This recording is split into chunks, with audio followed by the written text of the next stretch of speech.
মিছিলের কথা জানানোর কথা আসলো ওসি তারপর থানাতে।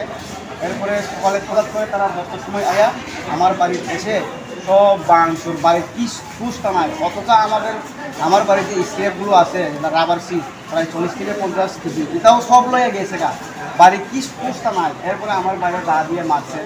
এরপরে আমার বউ তো প্রেগনেন্ট 8 মাস আর 1 মাস বাকি আছে, এটার উপরে পেটে লাঠি দিয়ে থাপড় মায়ের এছাড়া তোমরা দেখো ওখানে আমার বউর অবস্থা দেখো, কমসে কম আমার বউয়ের সাথে দিতে দায়িত্ব আমার ভাই আছে। আমার ভাই তো এমপ্লয় করতেছে, মাসিক কি প্রমোশন মারছে এখানে যে তারা যে আমাদের যে এলাকা তারা যে ব্লক প্রেসিডেন্ট খকেশ দেবনা, তাই নিয়ে নিজস্ব গাড়ি দেখছে, তাই নিজস্ব আছে সামনে সামনে, যারা মারছে তারা লগে না, তারা এর থেকে একটু দূরে সামনে আছে।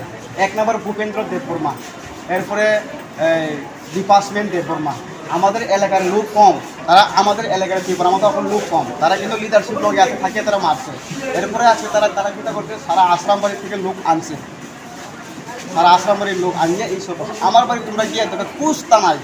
পুলিশ আওয়ার পরে আমি বাড়ি আইসে, আওয়ার পরে আমার পুলিশ গাইলিয়া দেয়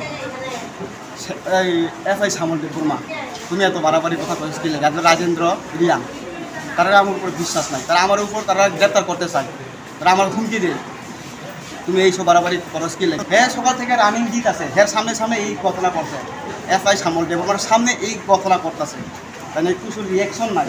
হ্যাঁ একদিন না বিগত ওই 23 থেকে বা 2022 থেকে এই চাম্পার ওসি মানে থানাতে ওই সামল দেববর্মা আছে, তাইনের সবসময় তাইনের সাপোর্টে আছে।